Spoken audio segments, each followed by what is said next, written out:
Magnifique. Ils sont tous là en plus, formidable. Docteur Varan, chers collègues, c'est bien votre première visite dans notre établissement, n'est-ce pas? Absolument, docteur Solomon, absolument. Vous savez, je suis un Parisien pur jus, de souche, comme on dit chez nous. Je ne connais absolument pas votre région. Et à presque la moitié de ma vie, je découvre le Finistère. Le bout du monde, paraît-il. C'est vrai que le coin a l'air assez sympathique et bien tranquille.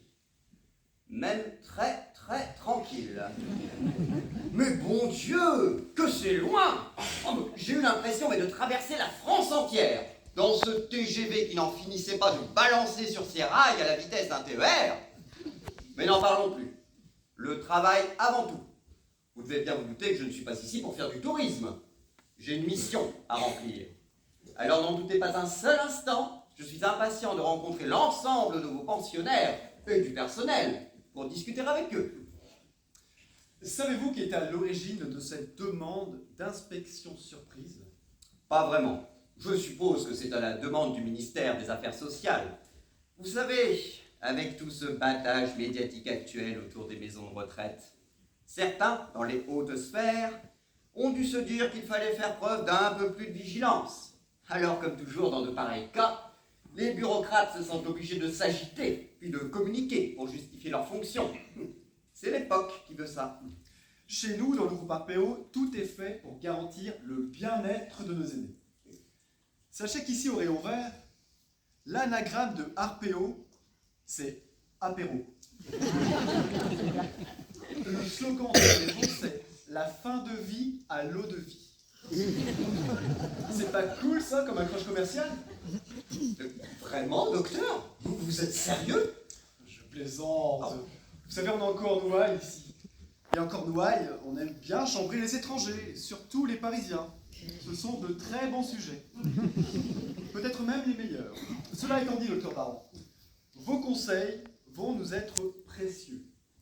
Soyez certains que nous ferons tout pour vous montrer que notre établissement est exempt de tout reproche. Mais dites donc, Jérôme, je peux vous appeler Jérôme, n'est-ce pas? Elle semble nombreuse, votre colonie de vacances, mais elle n'a pas l'air en très grande forme. Ils sont toujours aussi nombreux à rester comme ça dans le jardin? Seulement quand il ne pleut pas. C'est-à-dire une fois par mois en moyenne. Non, je plaisante, mon cher Olivier. Je peux vous appeler Olivier. Ce soir, vous avez devant vous les plus valides du cheptel. Les plus téméraires. Certains ici les appellent les aventuriers. D'autres, les résistants. Vous avez la chance, ils sont presque tous là.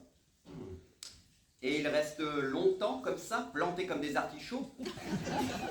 Certains d'entre eux ressemblent déjà plus à des camés qu'à des camus, et ils ont l'air passablement fatigués. Lui, par exemple, regardez-le, il est déjà plus violet qu'un cardinal.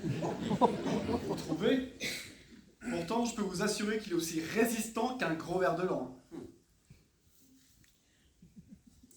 Ah, cher monsieur, montrez-moi votre langue. Tirez plus fort, que diable. Ne craignez rien, nous sommes entre amis. C'est bien, c'est très bien. Vous pouvez refermer, tout va bien, soyez rassurés. Eh bien, dites donc, mon brave, ce n'est pas joli tout ça. Il va falloir un peu vous calmer sur les sucreries, le lambic et le chouchen.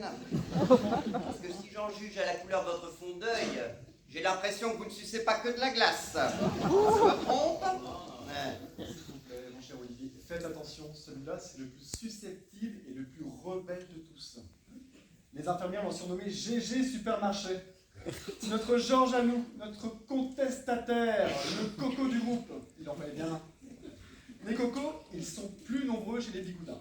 Mais en Cornouailles, il nous en reste encore quelques-uns, vous savez. Ah non, je ne sais pas.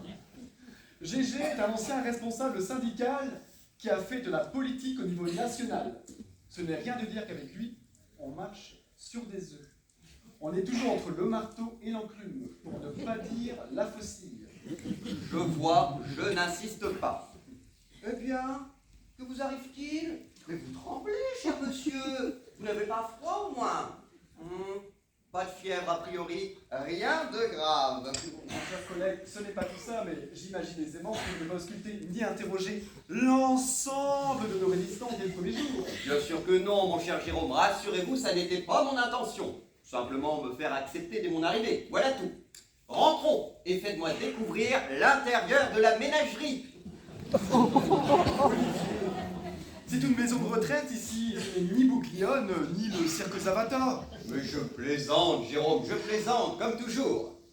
Savez-vous que les collègues du ministère m'ont surnommé blague à tort, le Titi parisien? Ça doit vouloir dire que j'ai un certain humour, n'est-ce pas? Je n'en doute pas un seul instant, oui. Et justement, vous la connaissez, celle-là? Qu'est-ce qui est long, mou et qui sent l'urine? J'ai comme une vague idée, mais non, dites-moi. Une farandole dans un asile de vieux? Elle est excellente, n'est-ce pas? Excellente, oui, au goût du jour, si j'ose dire. Mais allons plutôt voir les autres résistants, si cela ne vous dérange pas. Ils nous attendent à l'intérieur. Bon, ils nous attendent? Oui. Ils sont prévenus de votre arrivée.